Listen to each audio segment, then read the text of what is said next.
Your brother built this family from nothing. That's what my mother said to me, not in private, not in a whisper. She said it at Thanksgiving dinner in front of 23 people, while my brother sat at the head of the table carving a turkey he didn't pay for, in a house he didn't own, wearing a watch I'm pretty sure was bought with money he borrowed from our aunt and never paid back. And the worst part? Everyone nodded. My uncle raised his glass, my cousin clapped. My father just looked at his plate, the way he always does when my mother rewrites history. So I smiled, I took a sip of wine, and I said, "Is that right?" Because I had 9 years of bank statements in a folder in my car. 9 years. And that night, every single person in that room was going to learn the truth about who really built this family. But I'm getting ahead of myself. My name is Elena. I'm 36 years old, and I work as a senior logistics coordinator for a distribution company in the Midwest. I make $94,000 a year now, but it wasn't always like that. I started at $31,000 when I was 22. Fresh out of a state college, I paid for myself with a combination of scholarships, part-time jobs, and a stubbornness that my mother always called difficult, and my therapist later called resilience. I'm not flashy. I don't post on social media. I drive a 2019 Honda Accord that I bought used and paid off in 2 years. I own a modest 3-bedroom house that I purchased when I was 29. And I have a retirement account that I contribute to every single paycheck without fail. I am, by every measurable standard, the most financially responsible person in my family. And for 9 years, not a single one of them knew it.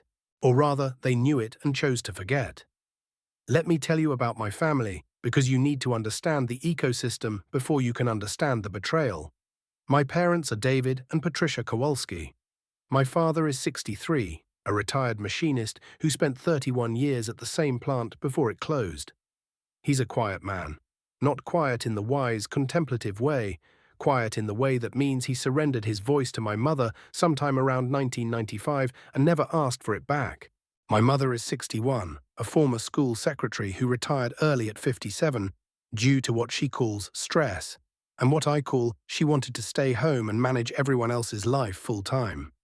Patricia Kowalski is the kind of woman who believes that being the loudest person in the room makes her the most important. She runs the family like a small dictatorship with excellent casseroles. And then there's my brother, Marcus, 39 years old, the golden child, the firstborn son, the man who, according to my mother, hung the moon, invented gravity, and personally saved the family from financial ruin. Let me tell you what Marcus actually does. Marcus has had 11 jobs in 15 years.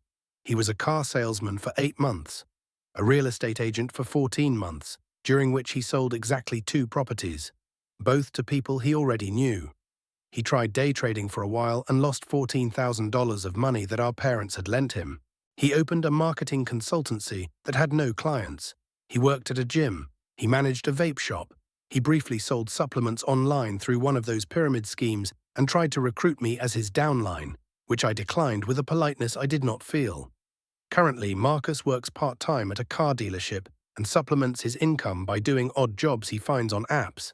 He is 39 years old, and his net worth, last time I checked, which was about 6 months ago, was approximately negative $28,000. That's not a typo. Negative. But Marcus has something I don't have. Marcus has charm. Marcus walks into a room and every head turns. He's 6'2", good-looking, has this easy laugh that makes people feel like they're the most important person in the world. He remembers everyone's birthday. He brings flowers. He shows up at family events with a bottle of wine and a story about some deal that's about to close or some opportunity that's right around the corner. He's been turning corners for 15 years, and somehow he never arrives anywhere. And my mother adores him. She has always adored him. When I graduated college, my mother said, "That's nice, honey. Marcus is thinking about going back to school too."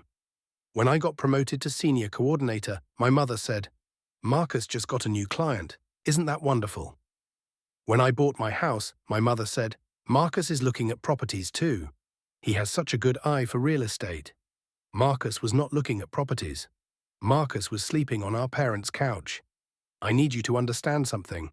I am not telling you this because I'm bitter. Okay, maybe I'm a little bitter. But mostly I'm telling you this because you need to understand the pattern before I show you how it broke. The pattern started 9 years ago when I was 27 years old. It was March and my father called me. Not my mother, my father. That alone should have told me something was wrong because David Kowalski does not make phone calls. He answers them reluctantly and hangs up as soon as possible. But that night he called me and his voice was different, smaller. He told me that the plant was closing, that his pension was going to be less than they'd promised, that they were behind on the mortgage, 3 months behind, that the bank had sent letters, that my mother was too proud to tell anyone, and that Marcus had promised to help but hadn't actually sent any money. How much do you need? I asked. The mortgage is $1,147 a month, he said. We need $5,541 to get current. I sent $6,000 the next morning. I didn't tell anyone. My father asked me not to, and I respected that. He said my mother would be humiliated. He said Marcus would feel bad. I should have asked why Marcus's feelings mattered more than the fact that I was the one writing the check. But I didn't. I was 27. I still thought that being the helpful one would eventually be noticed. That was my first mistake. Over the next 9 years, here is what I paid for. I'm going to be specific because the specifics matter. I paid my parents' mortgage for 27 months while my father transitioned to retirement and they adjusted to a fixed income. That was $49,169. I paid for my mother's knee replacement surgery when their insurance only covered 60%.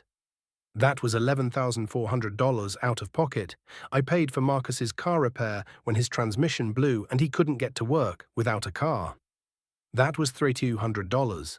I paid for my cousin Jenny's first semester of community college when her parents couldn't afford it. That was $4,800. I paid for the new roof on my parents' house when it started leaking in 2021. That was $18,500. I co-signed a lease for Marcus's apartment when he had no credit history good enough to qualify on his own, and when he fell behind on rent 3 months in, I covered $4,650 so my name wouldn't be damaged. I paid for my father's diabetes medication for 14 months when there was a gap in his insurance coverage. That was $6,720. I paid for the family reunion in 2022, the one where 42 people came, and everyone praised Marcus for organizing it, even though organizing it meant he made a Facebook event, and I wrote a check for $7,300 to cover the venue, the catering, and the hotel block. Total, over 9 years, $127,439, $127,439. I have every receipt, every bank transfer, every cancelled check, every Venmo confirmation, every email from my father saying, "Thank you, sweetheart, please don't tell your mother." I kept them all. Not because I planned to use them. I kept them because some part of me knew that this story wouldn't end well, and when it didn't, I wanted to be able to prove that I wasn't crazy. Now, here's what Marcus contributed during that same 9-year period. I know this because I eventually asked my father directly, and he told me the truth because David Kowalski may be quiet, but he's not a liar. Marcus contributed $4,200. Total. Over 9 years, that's less than $500 a year. That's less than I spent on the appetizers at the family reunion he took credit for. But Marcus did something else, something I didn't know about until Thanksgiving, something that, when I found out, made me understand that I had been not just overlooked, but actively erased.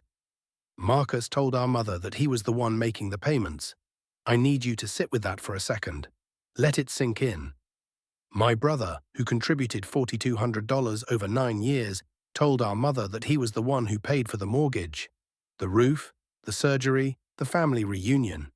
He didn't just fail to correct her assumptions.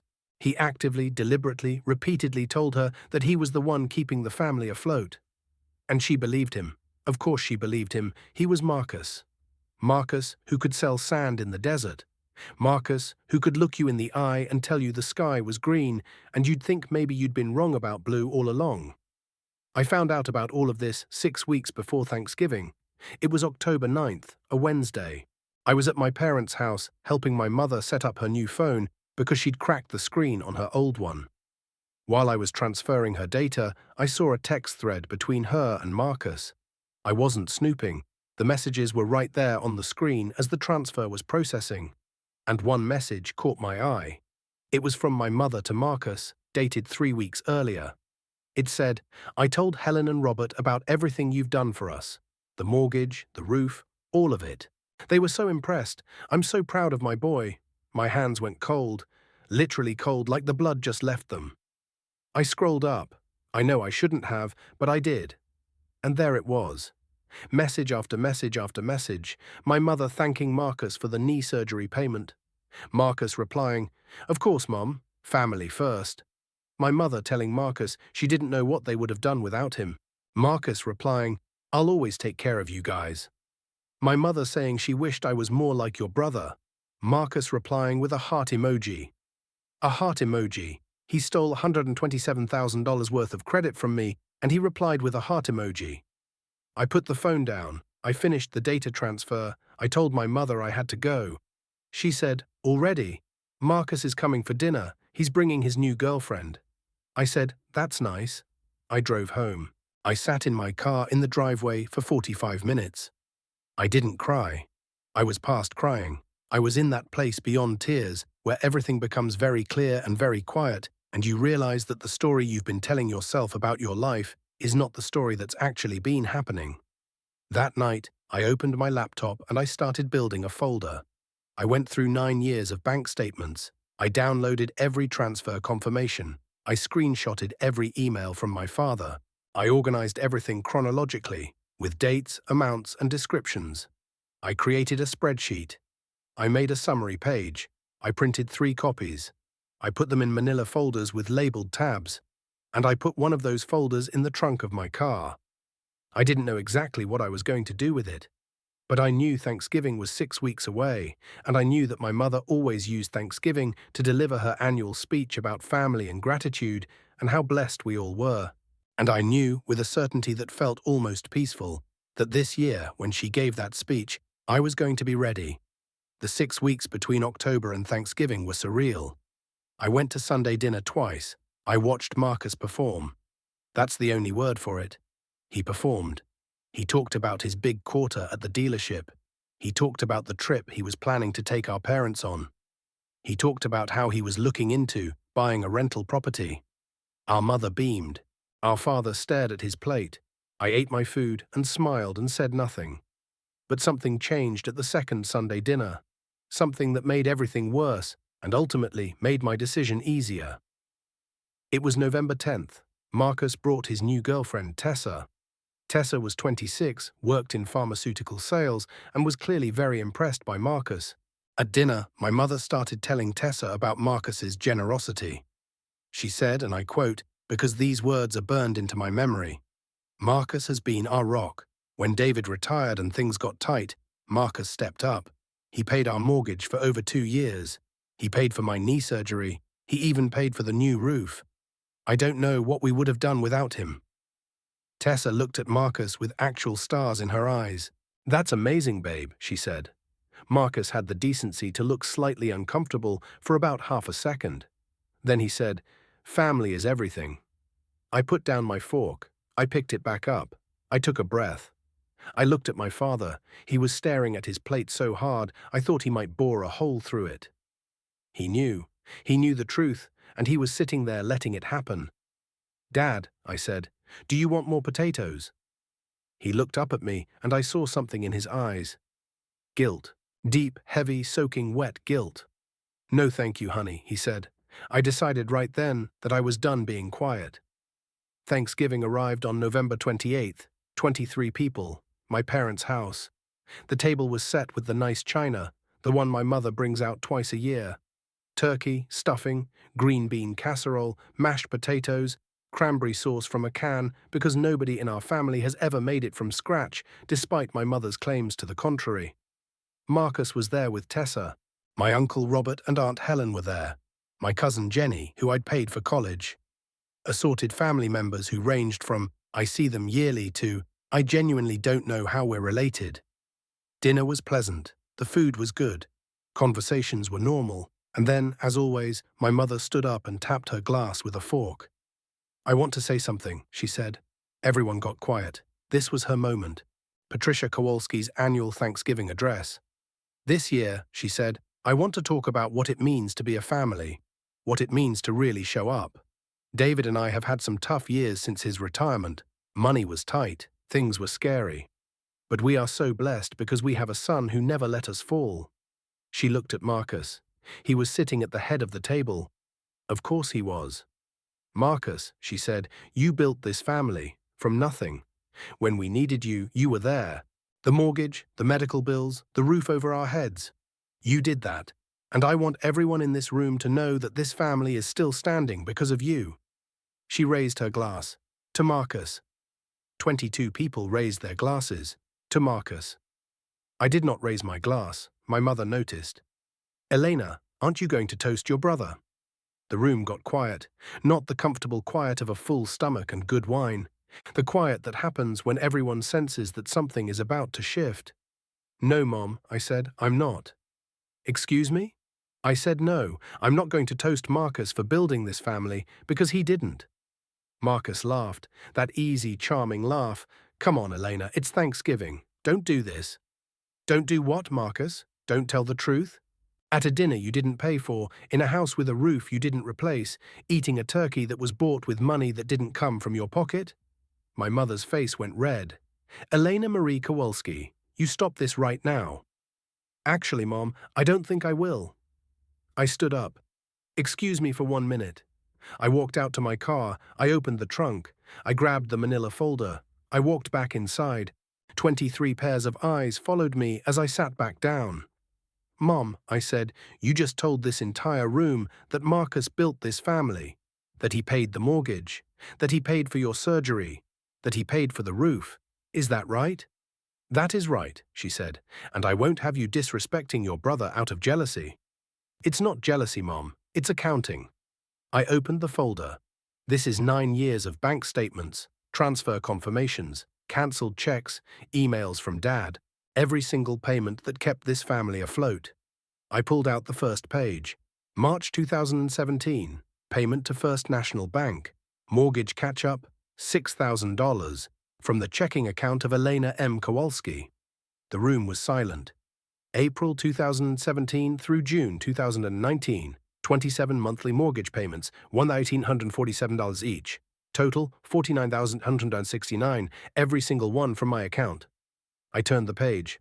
August 2019, Dr. Patel's office, Mom's knee replacement, insurance gap, $11,400, my check. I turned another page. October 2021, Jacobson Roofing, new roof, $18,500, my bank transfer. I kept going, page after page. The car repair, the rent coverage, the medication, the family reunion. I read every amount, every date, every payee. The room was so quiet I could hear the ice settling in someone's water glass. Total amount paid by Elena Kowalski to support this family over 9 years, $127,439. I looked at Marcus. He had gone pale. Not just his face. His entire body seemed to shrink, like someone was slowly letting the air out of him. Total amount paid by Marcus Kowalski to support this family over 9 years, $4,200. My mother opened her mouth, closed it, opened it again. That's not... Marcus said, I know what Marcus said, Mom. Marcus lied. He's been lying for 9 years. Every time you thanked him for a payment I made, he accepted the credit. Every time you told your friends and family that Marcus was your rock, he let you. He didn't just fail to correct you, he actively told you he was making payments he never made. I turned to my father. Dad, is anything I've said incorrect? The room turned to my father. David Kowalski, the man who hadn't raised his voice since 1995, looked up from his plate. His eyes were red, his hands were shaking. No, he said, everything Eleanor said is true. She paid for all of it. Every cent. The silence that followed was the loudest thing I've ever heard. Marcus broke it first. Okay, look, I can explain. Can you? I said. It's not like I was trying to... things were complicated. I wanted to help. I tried to help, but I was going through my own stuff, and Mum was just so proud, and I didn't want to... You didn't want to what, Marcus? Didn't want to tell the truth? Didn't want to admit that your 27-year-old sister was the one keeping the lights on while you were selling supplements on Instagram. That's not fair. Not fair? You know what's not fair? Sitting at this table for 9 years, listening to Mum call you the savior of this family while I wrote the checks. You know what's not fair? Working 60-hour weeks so I could send $1,147 a month to parents who thought it came from you. You know what's not fair? Hearing Mum tell your girlfriend that you paid for a roof you couldn't pick out of a lineup. Tessa, Marcus's girlfriend, had been sitting in stunned silence. She turned to Marcus. Is this true? Marcus didn't answer. Marcus, Tessa said, is this true? It's complicated. It's a yes or no question. He didn't answer. That was answer enough. My mother, who had been sitting with her mouth open for what felt like 10 minutes, finally spoke. Elena, even if this is true, you didn't have to do this here. You didn't have to humiliate your brother in front of everyone. I stared at her. I stared at her for a long time. Mum, you humiliated me here. You stood up in front of 23 people and credited Marcus for $127,000 of my money. You've been doing it for years. You've told every relative, every neighbor, every friend that Marcus was your savior. You told me, to my face, that you wished I was more like him. And now that the truth comes out, your first response is to worry about his embarrassment. You should have told me privately. I tried for 9 years. But every time I visited, every time I called, you were too busy singing Marcus's praises to notice that I existed. When was I supposed to tell you, Mom? Between the second and third time, you told me I should be more generous like my brother. My Uncle Robert cleared his throat. Patricia, I think Elena has a point. Stay out of this, Robert. No, I don't think I will. You've been telling Helen and me for years that Marcus was supporting you financially. We've been less generous with our own help because we thought you were taken care of. If what Elena is saying is true, and David just confirmed it is, then this affects all of us. My Aunt Helen nodded. I skipped contributing to the roof because you told me Marcus had it handled. That was Elena's money the whole time. My mother looked like the floor was dissolving beneath her. Marcus tried one more time. Look, I'm sorry, okay? I'm sorry. I should have been honest. But Elena, you don't understand the pressure I was under. Mum expected things from me. Everyone expected things from me. I was the oldest. I was the son. I was supposed to be the one who what? Who provided? You didn't provide, Marcus. I did. You were supposed to be the one who provided, and when you couldn't, instead of being honest about it, you took credit for my work. For 9 years. I was going to pay it back. Pay what back? You didn't borrow anything. You stole credit. You can't pay back stolen credit. What are you going to do? Go back in time and tell Mom the truth? Go back and unthank yourself for all those payments? Tessa stood up. I need some air. She walked outside. Marcus watched her go with the expression of a man who could feel the walls closing in. My cousin Jenny, sweet Jenny, who'd been sitting quietly at the far end of the table, spoke up. Elena paid for my first semester of school, she said softly. When I thanked Aunt Patricia for asking Marcus to help, she just smiled and said he was happy to do it. She looked at my mother. Was that Elena too? My mother didn't answer. It was, my father said. Jenny looked at me with tears in her eyes. Thank you, Eleanor. I never knew. That almost broke me. Almost. But I held it together because I wasn't done. Mom, I said, I'm not asking for a medal. I never asked for recognition. I helped because you're my parents, and I love you, and that's what family does. But what I will not accept is being erased. I will not sit here and listen to you toast the wrong person. And I will not keep writing checks to support a lie. I closed the folder. I stood up. The payments stop, effective immediately. I've been covering Dad's supplemental medication costs and your property taxes for the past 8 months. That ends today. If Marcus built this family, then Marcus can start paying for it. I looked around the room. Happy Thanksgiving, everyone. The food was great. I grabbed my coat and walked out. The drive home was 42 minutes. I drove in complete silence. No radio, no podcast, no phone calls. Just me and the hum of the road and the sound of my own breathing and the strange, hollow, aching feeling of having done the right thing in the most painful way possible. My phone started buzzing before I got home. I didn't look at it until I was inside, in my pajamas, with a cup of tea that I didn't actually drink because my hands were shaking too hard. 27 messages, 11 missed calls. My mother, how could you do this to your brother, to this family? I hope you're satisfied with yourself. My mother again. Marcus is devastated. Tessa left. Are you happy now? Marcus, thanks a lot, Eleanor. You just ruined my relationship. I hope it was worth it. Marcus again. You could have handled this privately. You chose to humiliate me in front of everyone. My Uncle Robert. Elena, I'm sorry you went through this. Helen and I had no idea. Please call us when you're ready. My cousin Jenny. I love you. Thank you for everything. My Aunt Helen. Your mother is furious, but Robert and I believe you. We saw the documents. You did the right thing. My father, no text message, but he left a voicemail.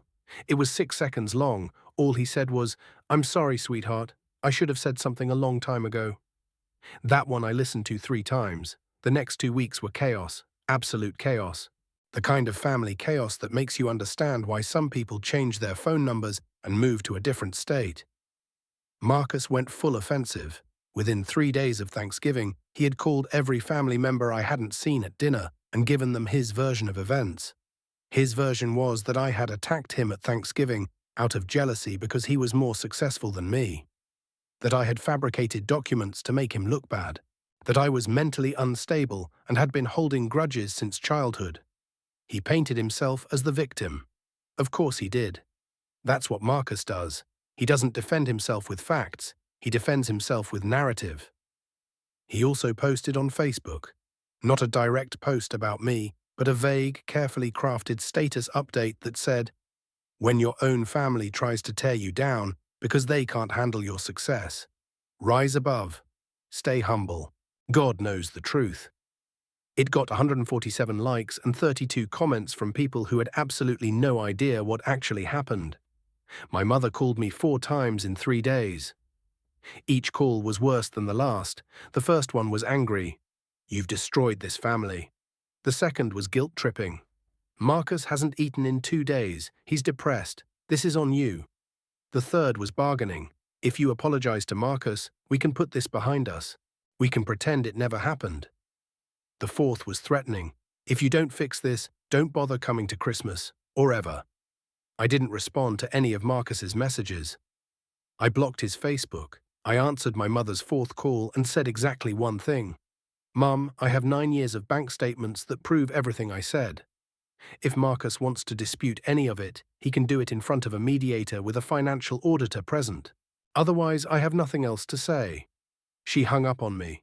Then came the part I didn't expect. The part that turned this from a family argument into something genuinely serious. On December 11th, I got a call from my bank. A fraud alert. Someone had attempted to add themselves as a joint account holder on my checking account using what appeared to be a forged authorization form. The name on the form was Marcus Kowalski. The bank caught it because the signature didn't match, and because, as it turns out, you can't just walk into a bank branch and add yourself to someone else's account without their knowledge, no matter how charming you are. I filed a police report, case number 2025 MK4471. The officer who took my statement said it was one of the most brazen attempts at account fraud he'd seen in a while. Usually people at least try to be subtle, he said. Your brother walked in with a form that looked like it was printed at a FedEx office. When I told my mother about the fraud attempt, her response was, he was probably just trying to help manage the family finances. You're overreacting.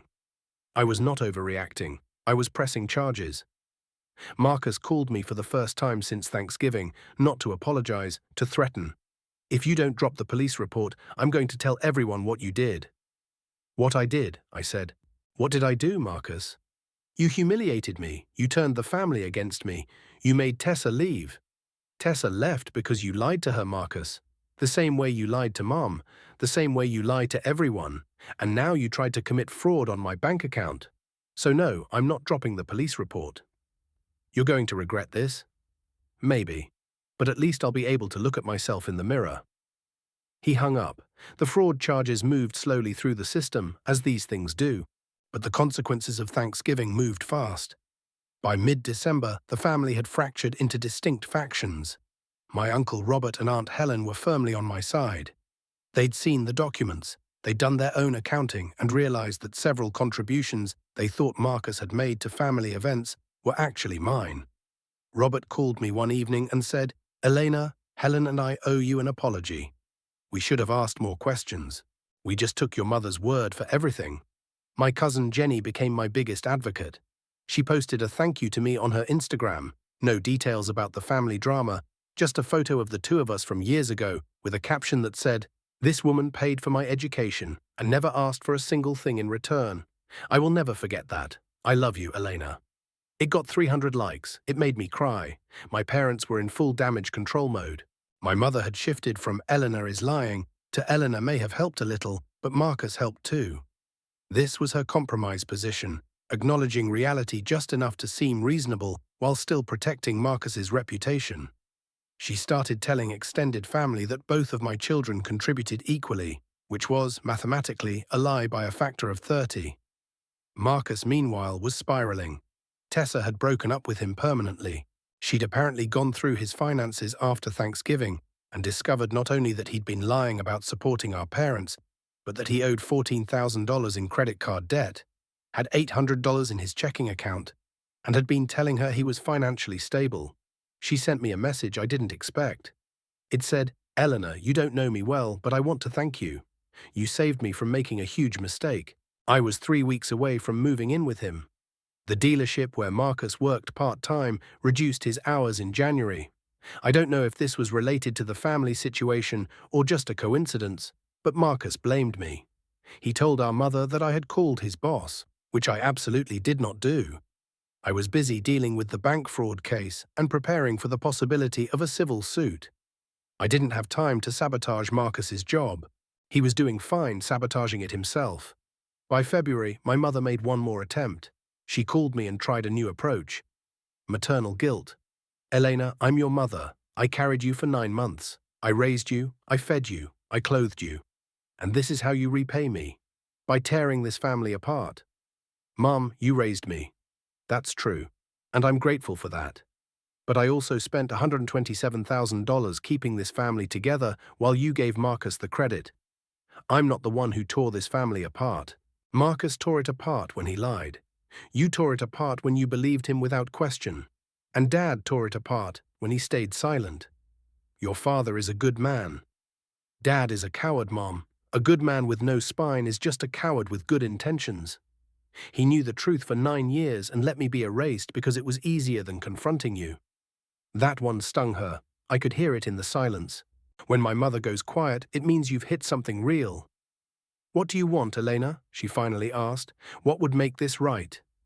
An acknowledgement, a real one. Not "Elena helped a little," not "both kids contributed." The truth. "I want you to tell the family what really happened, who really paid, and I want an apology, not for the money, for the erasure, for 9 years of being invisible in my own family. And if I do that, then we start over, clean, no more lies. And the charges against Marcus? That's between Marcus and the legal system. I can't drop charges for bank fraud, Mom. That's not how it works." She hung up, but this time I could tell something had shifted. It took another 3 weeks. 3 weeks of silence. 3 weeks where I went to work, came home, made dinner, watched television, and pretended that my entire family hadn't imploded over a turkey dinner. 3 weeks where I lay awake at night wondering if I'd done the right thing, and then reminding myself that I had, and then wondering again because that's what happens when you tell the truth in a family that runs on fiction. On March 2nd, my father came to my house, alone, without telling my mother.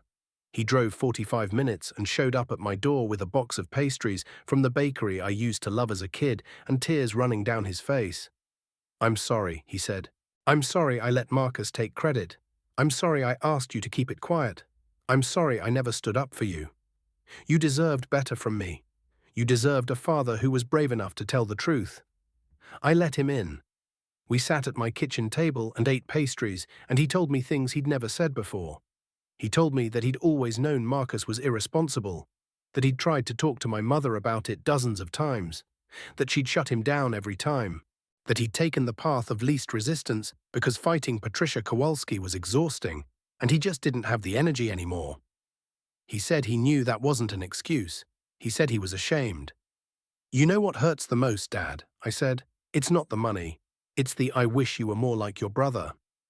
It's the years of being the backup child, the reliable one who gets no credit because reliability isn't sexy. Marcus is fireworks. I'm the electricity bill. And you can live without fireworks, but try going a month without electricity." He laughed through his tears. "That's very you," he said, "practical to the bone." "I learned it from you," I said. He stayed for 2 hours. When he left, he hugged me for a long time, and I felt some of the weight lift. Not all of it, but some. On March 15th, my mother called. Her voice was different. Not angry, not manipulative, tired, old. She sounded old in a way I'd never heard before. "Elena," she said, "I spoke to your father. I've been thinking, and I owe you an apology. I waited. I didn't make it easy. I couldn't. I was wrong," she said, "about Marcus, about the money, about all of it. I believed what I wanted to believe because it was easier than facing the truth that my son was lying to me. And in the process, I overlooked you. I more than overlooked you. I erased you. And I'm sorry. Did Marcus tell you to say this? Marcus doesn't know I'm calling. Marcus and I are not. We're working through some things. Are you saying this because you believe it, or because Dad told you to? I'm saying it because I sat down last week and went through every Christmas photo, every birthday card, every family event for the last 10 years. And I realized that in not one single photo am I looking at you. I'm always looking at Marcus, and you're always on the edge of the frame. And I put you there. I cried. I cried for the first time since October. Hard, ugly, gasping crying that came from somewhere so deep, I didn't know it existed. "I want to make this right," she said. "I don't know how, but I want to try." "Okay, Mom," I said. "Okay. It's been 3 months since that call. Things aren't fixed. They're not going to be fixed for a long time, maybe ever, not completely. Families don't break that cleanly, and they don't heal that neatly either. But some things have changed. My mother sent an email to the extended family, a real one. She wrote 3 pages explaining that she had been wrong about Marcus's financial contributions, that I had been the one supporting the family for 9 years, and that she was sorry for misleading everyone. She didn't throw Marcus under the bus entirely, but she told the truth. It was the hardest thing she'd ever written, and I know that because she called me after she sent it and said, "That was the hardest thing I've ever written." My Uncle Robert called me the day he received it and said, "It's about time, but better late than never." The bank fraud charges against Marcus resulted in a plea deal. He pleaded to a misdemeanor, received 12 months of probation, and was ordered to pay restitution for the bank's investigative costs, which totaled $2,400. It's on his record now, not because I wanted revenge, but because actions have consequences, and Marcus has spent his entire life believing they don't. Marcus and I haven't spoken since December. I don't hate him. I don't think I ever hated him. I hate what he did, but Marcus himself is just a man who was told his entire life that he was special and extraordinary and the center of the universe, and he believed it. And when reality didn't match the story, he rewrote reality instead of changing the story. That's not evil. It's pathetic, and it's sad. And maybe someday, when he's done being angry and ashamed and defensive, we'll talk. But he needs to come to me, and he needs to come with the truth. My dad comes to my house every other Saturday now. We eat pastries.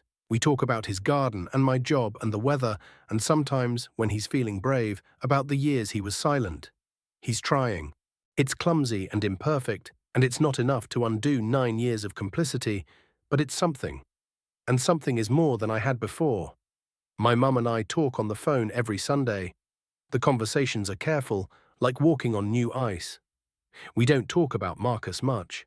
We talk about recipes and her book club and my garden, and occasionally, when the moment feels right, about the ways she wants to be a better mother. She hasn't said, "I wish you were more like your brother," since Thanksgiving. I don't think she ever will again. I still have the folder, the manila folder with the labeled tabs and the 9 years of bank statements. It's in my desk drawer at home. I don't look at it. I don't need to. The numbers did their job. They told a story that words had failed to tell for nearly a decade. Someone asked me the other day if I regretted doing it at Thanksgiving, in front of everyone. They said I could have been more diplomatic, more private, more gentle. I thought about that for a long time, and then I said, the lie was public, the praise was public, the toast was public. My mother stood up in front of 23 people and credited the wrong person for 9 years of my work. If the lie was public, the correction had to be public too. I don't know if that's the right answer, but it's my answer. And after 9 years of silence, I'm done letting other people tell my story. Some people build families with their hands. Some people build them with their hearts. I built mine with bank transfers and overtime and a stubbornness that my mother used to call difficult. I don't call it that anymore. I call it strength. And I'm done apologizing for it. My name is Elena Kowalski. I am 36 years old, and I built this family, every single cent of it. And now everyone knows.